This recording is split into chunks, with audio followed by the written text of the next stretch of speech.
والسلام على سید الانبیاء والمرسلین اما بعد فاعوذ باللہ من الشیطان الرجیم بسم اللہ الرحمن الرحیم یا ایھا الذین آمنوا اتقوا اللہ وابتغوا الیہ الوسیلہ صدق اللہ العظیم و صدق رسول النبی الکریم ونحن علی ذلک لمن الشاہدین والشاکرین قال اللہ تبارک و تعالی فی شان حبیبی آمنوا صلوا علیہ وسلموا تسلیما اللہم صلی علی محمد وعلی آل محمد وعلی آلہ واصحابہ وازواجہ وذریاتہ اجمعین۔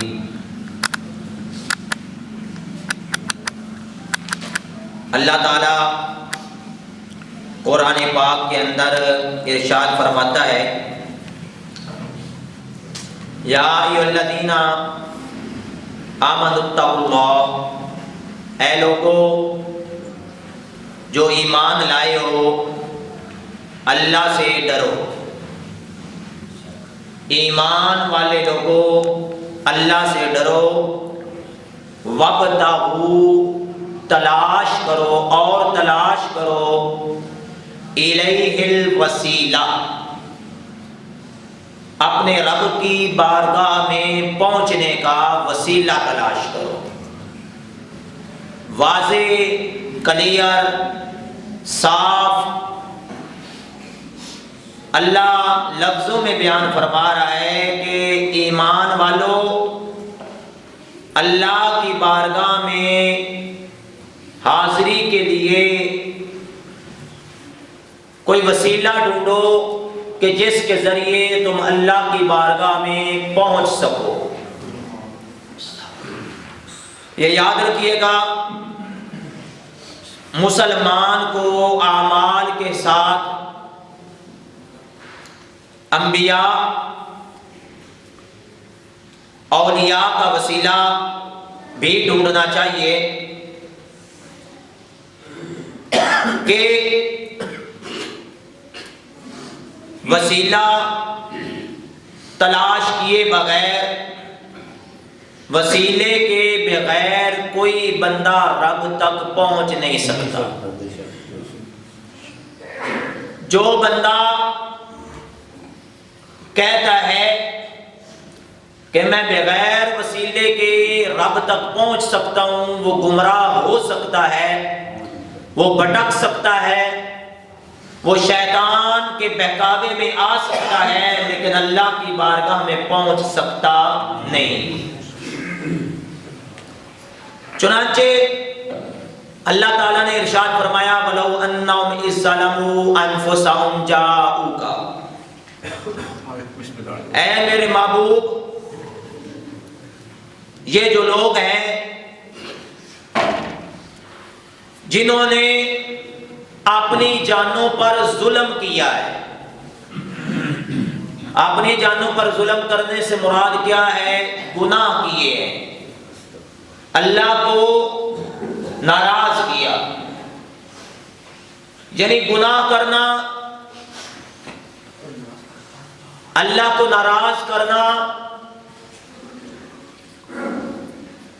یہ اپنی جانوں پر ظلم کرنے کے مترادف ہے۔ وَلَوْ أَنَّهُمْ إِذ ظَّلَمُوا أَنفُسَهُمْ جَاءُوكَ، اے میرے محبوب، اگر وہ لوگ جنہوں نے اپنی جانوں پر ظلم کیا ہے یہ تیری بارگاہ میں آ جائیں، فَاسْتَغْفَرُ اللَّهُ، پھر اللہ سے معافی مانگیں۔ یعنی اللہ نے یہ نہیں کہا کہ ان کو یہ کہہ دیں کہ سیدھا میرے گھر آ جائیں، میری بارگاہ میں آ جائیں، فرمایا نہیں، ظلم اپنی جانوں پر کرے، آپ تیری بارگاہ میں جائیں۔ سبحان اللہ۔ تو پھر آپ نے کہنا ہے کہ اللہ سے توبہ کرو، اور صرف یہ کافی نہیں ہے، قرآن کے لفظ سمجھیے گا، اللہ کرے ہمیں قرآن سمجھنا آ جائے، قرآن کے لفظوں کو ایک ایک حرف کو سمجھے۔ اللہ نے فرمایا ظلم اپنی جانوں پر کریں، نافرمانیاں میریاں کریں، بارگاہ تیری میں آ جائیں، اور پھر معافی مجھ سے مانگیں۔ معافی اللہ کی ہے، بارگاہ مصطفیٰ کی ہے، تیری بارگاہ میں آئیں، معافی مجھ سے مانگے تو یا اللہ تو بخش دے گا۔ فرمایا نہیں، تو کیسے بخشے گا؟ تو خود ہی تو کہا ہے۔ فرمایا ایک شرط اور ہے، جو بغیر، میں نے عرض کر رہا ہوں، بغیر وسیلے کے پہنچیں گے وہ گمراہ ہو جائیں گے، وہ رب تک نہیں پہنچ سکیں گے۔ فرمایا وہ اللہ سے معافی مانگے، اور پھر دوسری شرط لگائی کہ وَاسْتَغْفَرَ لَهُمُ الرَّسُولُ، جس کے راستے سے آئے ہیں وہ رسول بھی ان کے لیے معافی مانگے۔ لفظ ہے قرآن کے وَاسْتَغْفَرَ لَهُمُ الرَّسُولُ، پھر اللہ کا رسول بھی ان کے لیے معافی مانگے، حالانکہ گناہ تو انہوں نے خود کیے ہیں، سیدھا اللہ کی بارگاہ میں آ جائے۔ فرمایا نہیں، وہ آئیں مصطفیٰ کی بارگاہ میں، اور یہ دیکھ لیں واضح طور پہ ایک دعا آذان کے بعد ہم پڑھتے ہیں تو کیا ہے؟ اللہم رب ھذہ الدعوۃ التامہ والصلاۃ القائمہ آت محمدا الوسیلہ۔ اللہ تجھے محمد مصطفیٰ کا ہم وسیلہ دیتے ہیں۔ یہ دعا کہاں سے آئی ہے؟ یہ میرے محبوب علیہ السلام کی سکھائی ہوئی ہے، یہ احادیث مبارکہ میں ہے۔ اور آگے سنیے، پارہ نمبر 1 سورۃ البقرہ، اللہ ارشاد فرماتا ہے وَكَانُوا مِن قَبْلُ يَسْتَفْتِحُونَ عَلَى الَّذِينَ كَفَرُوا، یہ جو کافر ہیں، یہ اس سے پہلے کہ جب نبی نے نبوت کا اعلان نہیں کیا تھا، نبی نے نبوت کا اعلان نہیں کیا تھا، یہ کیا کرتے تھے؟ اس نبی کے وسیلے سے وَكَانُوا مِن قَبْلُ يَسْتَفْتِحُونَ عَلَى الَّذِينَ كَفَرُوا، یہ اس نبی کے وسیلے سے کافروں پر فتح مانگتے تھے۔ اور حدیث شریف میں ان کے لفظ ہیں اللہم افتح علینا وانصرنا بالنبی الامی، یہ جب بھی کہیں جنگ ہوتی کفار کے ساتھ، یہ جو آج انکار کر رہے ہیں، ان کی کسی کے ساتھ بھی جنگ ہوتی تو یہ کیا کہتے کہ اے اللہ تو ہماری مدد فرما نبی الامی جی کے صدقے میں،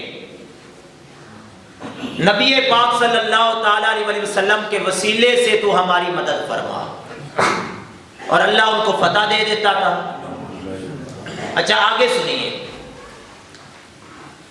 بیچارے ہمارے سیدھے سادھے بھائی جو ہوتے ہیں وہ قرآن سمجھتے نہیں ہیں، وہ قرآن کی ایسی آیات جو بتوں والی ہے نا وہ لا کے نبیوں اور ولیوں پہ فٹ کر دیتے ہیں۔ اللہ فرماتا ہے اولئک الذین یدعون یبتغون، یہ جن کو خدا کے علاوہ جن کی عبادت کر رہے ہیں نا، جن کی عبادت کر رہے ہیں، اب یہ کون ہے؟ آگے لفظ سنیے گا، یبتغون، وہ خود تلاش کر رہے ہیں الی ربہم الوسیلہ، یہ پارہ نمبر 15 سورہ بنی اسرائیل، کہ وہ خود تلاش کر رہے ہیں اپنے رب کی طرف وسیلہ، ایہم اقرب، کہ ہم میں سے کون زیادہ اللہ کے قریب ہے۔ یعنی یہ جن نیک لوگوں کی عبادت کر رہے ہیں، ہوتا کیا تھا کہ یہ جو کفار تھے نا، شیطان نے ان کو ابتداً گمراہ کرنے کے لیے پتہ کیا کیا تھا؟ جو نیک بندے تھے ان کے پردہ کرنے کے بعد ان کے بت بنا کر، یا مثال کے طور پر وہ سمجھ لیں، یا جیسے مثال کے طور پر حضرت عیسیٰ علیہ السلام ہیں تو اللہ کے بندے نا، بندے تو خدا کے ہی ہیں، لیکن انہوں نے خدا کا بیٹا بنا دیا اور اس کی عبادت کی جا رہی ہے۔ عزیر علیہ السلام اللہ کے بندے ہیں، ان کو بھی اللہ کا بیٹا بنا دیا گیا۔ اللہ فرماتا ہے کہ یہ مقبول بندے جن کی یہ عبادت کرتے ہیں، یہ اللہ کے نیک بندوں کی جن کی پوجا کرتے ہیں۔ اب یہاں تک تو لوگ بات کر دیتے ہیں، لیکن آگے لفظ دیکھ کے قرآن کے اللہ فرماتا ہے وہ نیک بندے جن کو اللہ بھی نیک کہہ رہا ہے، تو یقیناً وہ نیک ہی ہوئے نا، وہ مشرک تو نہیں ہے جن کو اللہ بھی نیک کہہ رہا ہے۔ یبتغون الی ربہم الوسیلہ، کہ یہ نیک بندے بھی اللہ کی بارگاہ میں پہنچنے کا وسیلہ ڈھونڈ رہے ہیں۔ یعنی وسیلہ ڈھونڈنا کن کا طریقہ ہے؟ اللہ کے نیک بندوں کا۔ ایہم اقرب، کون زیادہ اللہ کے قریب ہے، کون زیادہ اللہ کی بارگاہ میں برگزیدہ ہے کہ جس کے ساتھ مل کے میں بھی اللہ کی بارگاہ میں پہنچ جاؤں، جس کا وسیلہ دے کر مجھے بھی اللہ تعالی معافی عطا فرما دے۔ یعنی اولیاء کرام، انبیاء کرام، اللہ کے نیک بندوں کی عبادت کرنا حرام اور شرک ہے۔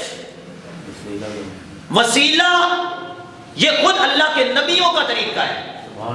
اب کہیں گے نبی تو اتنی بڑی ہستی ہے، تو سن لیجئے، حضرت آدم علیہ السلام سے جب لغزش ہوئی، جب انہوں نے جنتی پھل جو کھانے سے منع کیا گیا انہوں نے کھایا، میاں بیوی کو دنیا میں بھیج دیا گیا، تو ایک عرصے تک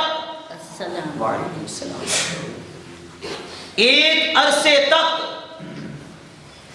حضرت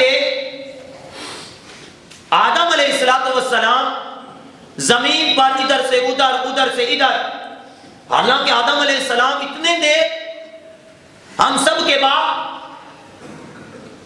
اولو العزم، ابو البشر آدم علیہ السلام نے اللہ کی بارگاہ میں حضرت محمد مصطفیٰ صلی اللہ تعالی علیہ وسلم کے وسیلے سے رب کو پکارا، تو رب تعالیٰ نے ان کی دعا کو قبول فرما لیا۔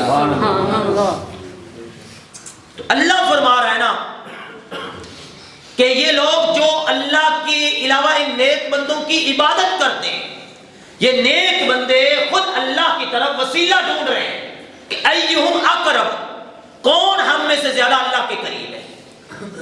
اللہ کے نیک بندوں کو سجدہ کرنا، اللہ کے نیک بندوں کی عبادت کرنا یہ غلط ہے، لیکن وسیلہ تلاش کرنا، دیکھیں میں مثال دیتا ہوں، یہ ولی تو بڑی دور کی بات ہے، نبی تو بہت برگزیدہ ہستی ہیں نا، نماز جنازہ تو پڑھتے ہی سمجھایا، تو وہ اب بیچاروں کو لوگوں کو یہ آیات مبارکہ جب تلاوت سنائی جاتی ہے نا تو وہ سیدھے سادوں کو پھر گمراہ کرنے کی کوشش، نہیں جی ان سے مراد ہے آپ زندہ کا وسیلہ لے سکتے ہیں، مرے ہوئے کا وسیلہ نہیں لے کر سکتے۔ میں نے کہا چلو صحیح ہے، نماز جنازہ پڑھتے ہیں، اللہم جل ہولانا فارتا، اے اللہ اس بچے کو ہمارے لیے خوشی بنا دے، وجعل ہولانا اجرا وذخرا، اے اللہ اسے ہمارے لیے اجر بنا دے اور ہمیں جہنم کی آگ سے بچانے والا بنا دے، شافعاً اسے ہماری سفارش کرنے والا بنا دے۔ اللہ اکبر، اللہ اکبر۔ وہ زندہ جس کی ہم بات کر رہے ہیں، فوت ہے نا، جنازہ کس کا پڑھ رہے ہیں، کسی زندہ کا پڑھ رہے ہیں۔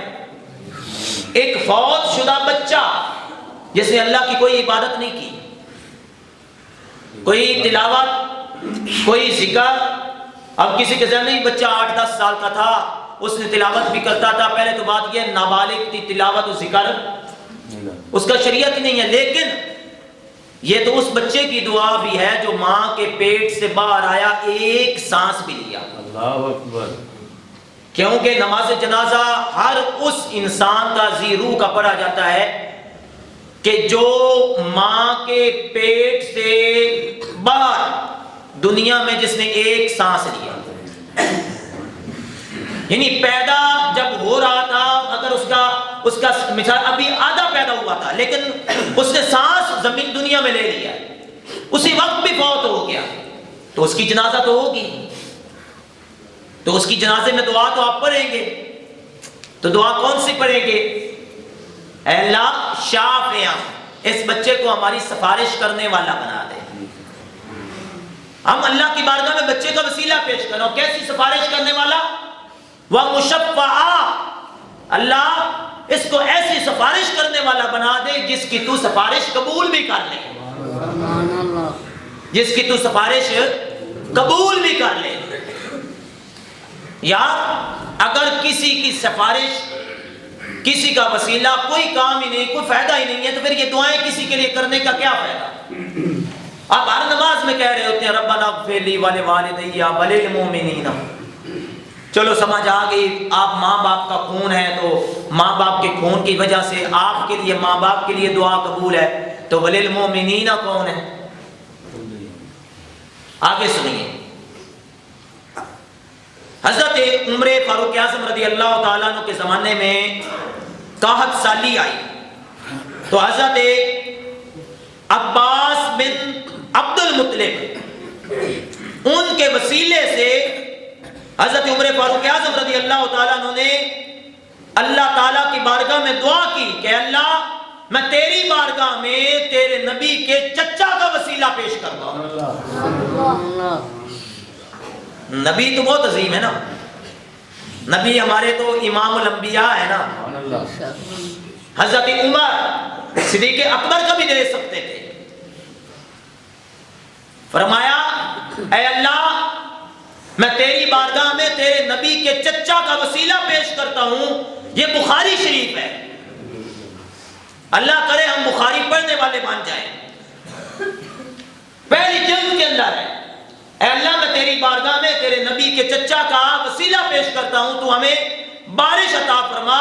اور اللہ تعالیٰ نے بارش عطا فرما دی. اچھا آگے سنیے. ایک تو ہے نا حضور کا ہم وسیلہ پیش کریں, حضور نے خود بھی اپنا وسیلہ پیش کیا. حضرت علی المرتضیٰ شیر خدا کرم اللہ تعالی وجہ الکریم کی امی جان فاطمہ بنت اسد, یعنی جن کو اللہ کے نبی علیہ السلام بھی اپنی ماں کہہ کے پکارا کرتے تھے, اور جب وہ وفات فرمائی انہوں نے نا, تو میرے آقا علیہ السلام کتنی خوش نصیب تھی.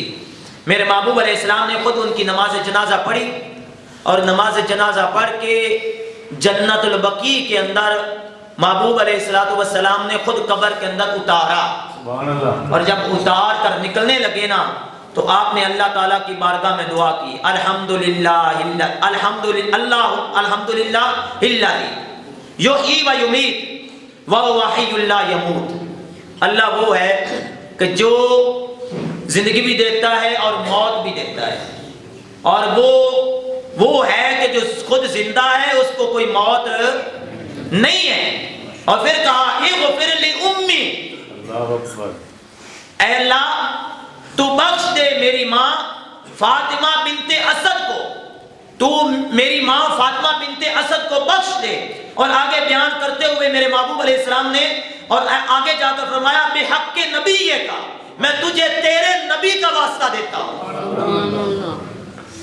حضور خود واسطہ وسیل, یار حضور رب کی بارگاہ میں جا رہے ہیں نا, حضور دعا کر رہے ہیں, اللہ کو نہیں پتا کہ یہی میرا محبوب ہے, لیکن حضور پھر بھی اپنا وسیلہ پیش کر رہے ہیں. سبحان اللہ. حالانکہ اللہ کو پتا ہے حضور کی ذات وہ ہے کہ لا یمکن الثناء کما کان حقہ بعد از خدا بزرگ تو ہی قصہ مختصر. سبحان اللہ. اللہ کی ذات کے بعد جو ہستی اس کائنات کے اندر سب سے افضل ہے وہ مصطفیٰ جان رحمت صلی اللہ تعالی علیہ وسلم کی ذات ہے. سبحان اللہ. لیکن حضور خود فرماتے ہیں کہ اے اللہ تو میری ماں فاطمہ بنت اسد کو بخش دے. اے اللہ انہیں دوران سوالات انہیں تلقین کی اور کہا کہ اللہ تو ان کی قبر کو وسیع فرما دے، یعنی فاطمہ بنت اسد کی قبر کو وسیع کر دے، ان کی بخشش کر دے اپنے نبی کا صدقہ، اپنے نبی کے وسیلے سے. والانبیاء الذین من قبلی، اور جو مجھ سے پہلے نبی گزر چکے ہیں تجھے ان نبیوں کا بھی وسیلہ دیتا ہوں، میری ماں فاطمہ کو بخش دے. اب مجھے یہ بتائیں کہ اس سے زیادہ اور کیا دلیل چاہیے کہ حضور اپنا بھی وسیلہ پیش کر رہے ہیں.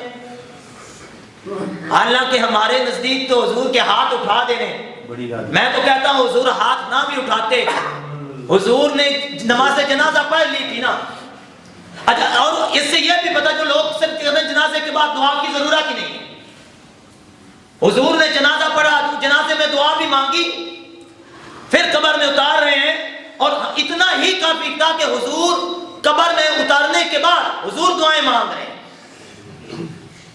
اور حضور پھر کہہ رہے ہیں مولا میں تجھے تیرے نبی کا وسیلہ پیش کرتا ہوں بے حق کے نبی کا.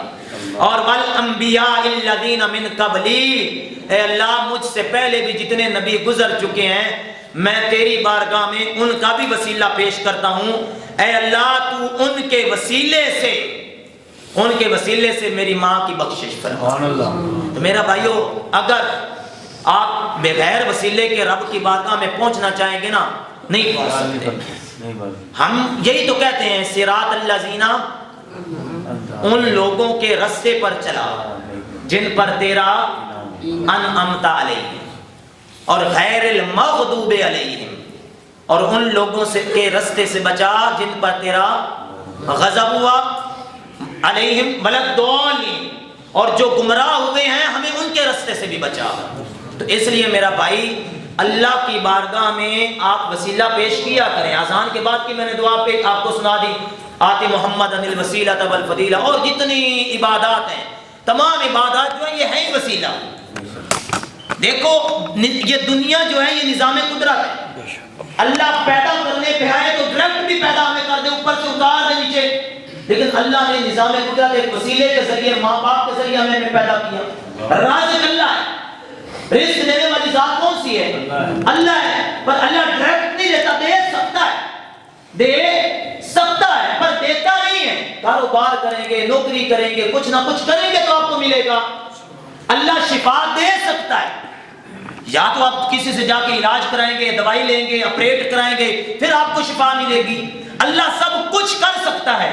اللہ بغیر کسی عذر کے موت بھی دے سکتا ہے، لیکن کبھی کسی کو ہارٹ اٹیک کے ذریعے موت آ رہی ہے، کبھی کسی کو جناب کینسر کے ذریعے موت آ رہی ہے، کسی کے گردے فیل ہونے کی وجہ سے، کسی کے کہتے ہیں جی جگر ختم ہو گیا تھا، کسی کو کسی نے قتل کر دیا.